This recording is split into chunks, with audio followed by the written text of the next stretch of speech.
目標決定人生呢句說話，唔知你哋同唔同意呢？呢本書係張學文嘅《逆境中尋找希望》。書中嘅內容係咁樣講噶：如果我哋已經有一個目的地，只要邁出第一步，就等於踏上咗成功之路啦。書中舉出日本嘅一名長跑運動員山田本一作為例子，佢曾經喺1984同1987年嘅國際馬拉松邀請賽中2次奪得冠軍。當時記者問佢點解可以有咁出色嘅表現呢？佢竟然係咁答噶，就係憑智慧戰勝對手。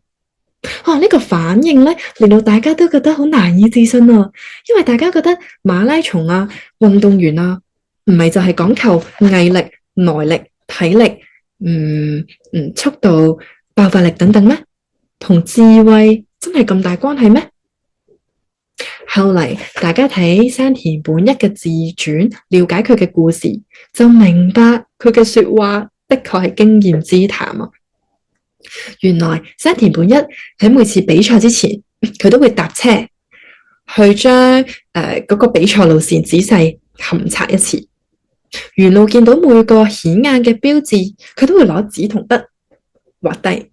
佢會知道自己去到邊個位置，跑咗幾多，仲有幾多未完成。同時佢都會更加有目標感，有嗰個毅力、動力可以繼續跑啊！你哋知㗎啦，長跑啊、馬拉松好難堅持㗎。原來山田本一分享咧，佢起初唔係用呢個咁聰明嘅方法㗎。最一開始咧，佢好傻傻咁，淨係諗住衝去個目標度。點知咧，成日都覺得好攰啊！已經疲憊不堪，仲點樣可以繼續去到終點咧？經歷咗好多次失敗咧，佢就自己去分析咗呢個方法，果然就係咁樣令到佢踏上咗奪冠之路啦。